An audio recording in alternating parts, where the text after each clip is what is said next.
think we're going to take some questions from the audience. Yeah. So, anyone with a question? Then run out. You right at the back? Me? Yeah, you. A lot of people said after the last general election that Ed Miliband went a bit too far left, and that's the main reason he lost the election, because a lot of elections are kind of fought on the centre ground.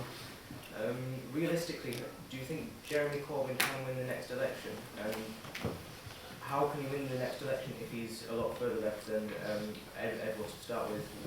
Because if the country has voted for the country has voted for austerity, really, and if the people did decide that route, why would they all of a sudden go extreme left?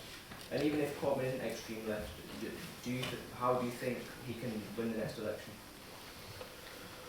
Well, I think Ed lost the election principally on the economy. I think that was the big factor. When people went into that polling booth, they felt that it was us who led to the imposition of austerity. So we hadn't dealt with that, as I said earlier. I think that was the main reason. Some of the issues he touched upon, I mentioned that Osborne as a magpie is picking up these policies, you know. They were policies designed to deal with an age of austerity. So the Infrastructure Commission, for instance, to look at big infrastructure projects and get them moving, was our idea to get people back to work. We'd have borrowed to invest to get them moving as well, by the way. And that's a good Keynesian principle. I think he hit upon this issue of inequality. That is such a big issue now that even the IMF say this is an issue, a global issue now. The huge disparities in wealth, not just on the kind of excessive stage of the Richard Bransons or whatever, but in the workplace. You know, when I was a postman, the top person in the post office, chief executive, would have earned something like 50 times the salary of the highest paid postal worker. Now it's 400 times. And people feel they no longer share in the growth of the country. Now, Tories in a way are latching on to that today, but I don't think that put Ed on the far left at all. I don't think it put him too left, but I think we lost it on the economy. Do I think we can win in 2020? Yes, I'm an eternal optimist. Can we win with Jeremy? Yes, we can. This is a 5-year fixed-term parliament now, so we're getting used to this now. I agree with fixed-term parliaments. I think 5 years is far too long, but nevertheless, that's what it's going to be. And a lot of things can happen between now and 2020. And if you look at the problems that the Tories are facing on Europe, where they're not renowned for their solidarity and their peace and light within their party, if you look at the economy, it's not out of the woods yet. There's a huge issue. I equate this issue about the tax credits with our decision to get rid of the 10p tax rate, which some of you might remember, which turned out to be a huge mistake, and we messed up and we had to go back on it. Well, they're doing the same thing now with tax credits for working families. So a lot could happen. But generally, I do agree with the principle that the British public don't like extremes. The thing to do on the left is to move the centre ground to the left. And that's perfectly, we did it. You know, people talk now about international development. You wouldn't know that it was, we never used to do that. You know, we now, the minimum wage, everyone agrees with the minimum wage. It was hugely controversial when it was introduced. The kind of rights, when we came into power, women had 14 weeks maternity leave. Now they get 9 months. No one would dare interfere with that. So you move that centre ground to the left. But generally, you know, you don't move too far away from it once you've moved it to the left. Henry? Do you think members of the Parliamentary Labour Party should have joined the shadow cabinet if asked by Jeremy Corbyn? Well, it's their own decision. My advice to those that asked me was that they should have. But in the end, it was their own decision.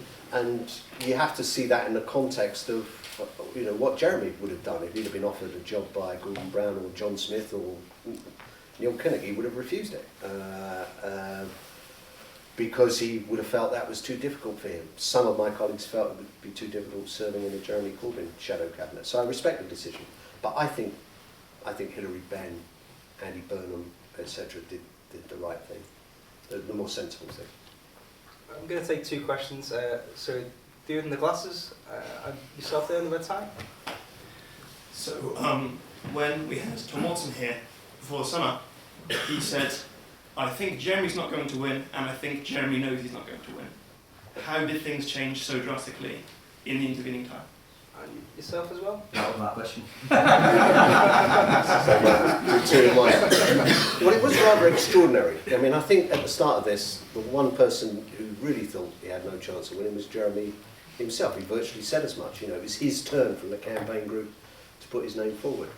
He's a very decent man, by the way. This is not an ego on legs. This is not someone who was in any way, at any stage, in the almost 20 years I've known him, said a bad word to anybody. He's universally liked, and had kind of carved himself out this role as a kind of serial rebel, and that was fine. But he didn't think, given that was his role, that he stood much of a chance. What happened, I think, was something that's going on around the world. It's in the atmosphere. If you look at what's happening with the guy Saunders in America, the challenger to Hillary Clinton in the Democratic Party, even in America. If you look at what's happened in Europe, and if you look at perhaps, there is an equation with the SNP, people are looking for something different, and young people in particular, who I think in droves came in to vote for Jeremy, so joined to vote for Jeremy. It suddenly became an unstoppable. You got the feeling about beginning of August, this was unstoppable, and it's going to be big. And it was almost a force beyond nature. Just as when I went to Scotland in the general election and went to Douglas Alexander's constituency, you felt Douglas was going to lose. He had a 19,000 majority, and his opponent was a 20-year-old student who, in normal circumstances, nothing against 20-year-old students, by the way, in normal circumstances you think, well, come on. But you just felt something's happening here, and there's no way to rationalise it, and there's no, you can all have your own view of how to rationalise it, but certainly it was a steamroller, and it was going to roll over.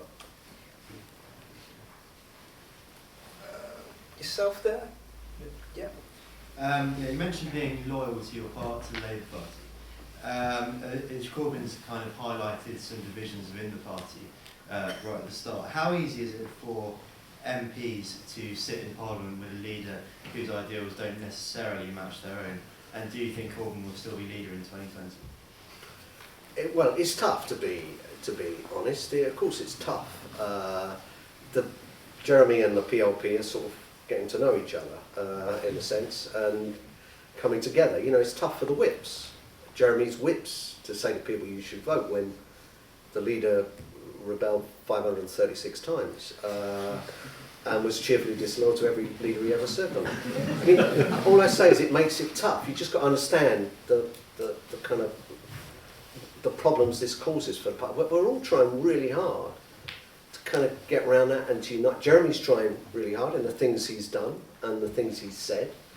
Europe, for instance, where I get the feeling he's not a kind of committed Europhile, but he understood those arguments, he listened, and he accepts this. So I think we're trying on both sides. Will he still be there in 2020? I don't know about, and this is not an anti-Jeremy thing. I don't know in the current climate of what we're going to go through. There are huge constitutional issues. If Britain comes out of the European Union, Scotland comes out of Britain. Yeah? So we don't just lose the EU, we lose Britain. Absolute certainty. Scotland will vote yes, and if the rest of the country votes no, that will be the momentum for another referendum and outcome out. So I think no one can really read the future, and I think the real acid test is whether Jeremy is comfortable doing this job. He's a bit like me. He never really wanted to do it. His heart wasn't in it. If he overcomes that, and unlike me, manages to have the mettle to actually see the job through, the most difficult job in the world, being the leader of the opposition, bloody god-awful job. If he gets through that, he'll be there in 2020. And if he's there in 2020, he'll have a real fighting chance of winning. Okay, Mike, and then yourself there as well? Certainly during the Labour years, the position of Home Secretary was always considered something of a poison chalice. What did you find to be the hardest part of holding that office? And yourself as well, mate? Going back to Corbyn's election, do you think there's a danger, with the new wave of supporters coming in, that Labour, rather than being a positive political force, could be transformed into just the anti-Tory party?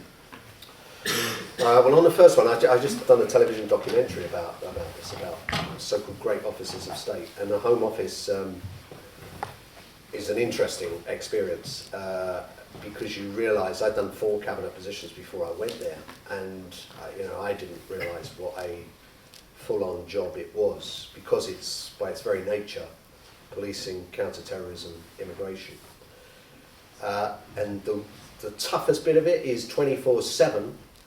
You're signing the warrants for MI5 and others to do the things they have to do to keep us safe, but you're the democratic link, and you have to be doing this all. And if it's 3 in the morning and something's going to happen, they have to wake you up. And you have to study it, and they could just ticket it off.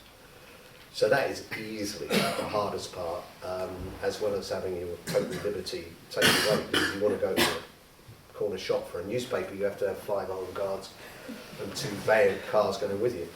On the second one, that is the big question. I think I was terming it in a slightly different way about whether we're a party of protest or a party of government. And I sense the people coming in, it's not some kind of Trotskyite plot. The people coming in are young people, lots of young people returning to the Labour Party, yeah, people who were left over Iraq, people who were perhaps Greens before, but Jeremy, they like Jeremy, and they've come in on that basis. But, I say we are a party of government, and there is a danger we just slip into being just anti-Tory without having it. So we know what we're against, we don't quite know what we're for, or if we do, we haven't framed it in any. So, we all want housing. We all think there should be more housing. We all think that hasn't been high enough up on the political agenda. But to build houses, you can't just say it in a speech. To do it, and you have to say how you're going to do it, how you're going to finance it, where there's going to be quite a correct proportion of social housing. If that's the case, how local authorities are going to do it. So, I think that is what we need to address, because I'm very clear where I stand. We have to be a party of government. And in terms of what was happening this week at the Tory Party conference, me and Ben and Ben's grandmother were talking about this. That's not us, the people spitting and shouting, and even shouting at poor old Owen Jones who went for the Guardian scum. I mean, that kind of just straightforward. Anyone who doesn't agree with us has to be some Tory scum and shout and scream. And I grew up with these people, basically, in the trade union movement. They're a very small proportion, but we don't want our party to be characterised by that, because that's not what we're about. That's why we've gone down the democratic socialist route. Okay, I'll take one more very quickly. Yourself there, mate?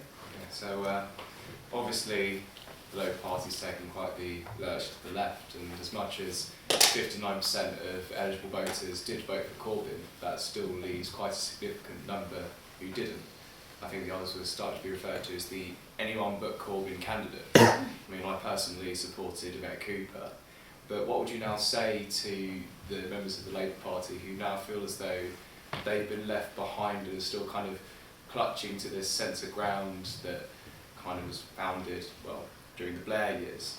What would you say to them? Should they leave? Should they stay? Well, I supported that as well, and I think centre ground was there before Blair. I mean, all these arguments, if you go back to the 50s and Gateskill, it was all about, it was the trident of its time. It was whether we're unilateral nuclear disarmers, CND, and all of that, issues around Clause 4. I say stay, of course I say stay, because, in my constituency party, we've got a bigger party, we've got more people now, we should use that energy to get out there and campaign. But for people who feel disorientated because they followed other candidates or because they feel they're in a different space, I think Jeremy needs to understand that as well. I think him and Tom Watson, they talk about that incessantly. They were talking about it last week, about the need to bring all these forces together to make people feel comfortable in this party wherever they sit on the spectrum. There won't be another repeat of the early 80s. We've been there, we've done that with the SDP and a breakaway party. There's no Lib Dem party worth kind of swapping over to, I'm afraid. Much I respect my friends in the Lib Dems, they're in a bit of trouble themselves. So it has to be the Labour Party, and it has to be the Labour Party respecting each other's views and coming to conclusions on a policy that will win elections, not just send us out with placards as, you know, permanent protesters. Okay, round of applause for Alan Johnson, please.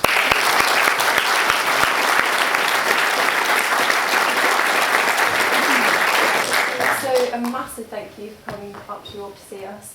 We're also looking for new committee members, so if you're a second and third year, please do message into the Facebook group. And unfortunately we won't be having a wine reception today, so off you go really. I didn't come up, I came across from Hull, by the way, so I didn't have that much to go. But thanks very much, it's been very good. I wish I could stay for the wine reception, but I have to go and do York Constituency Labour Party. Yeah, thank you.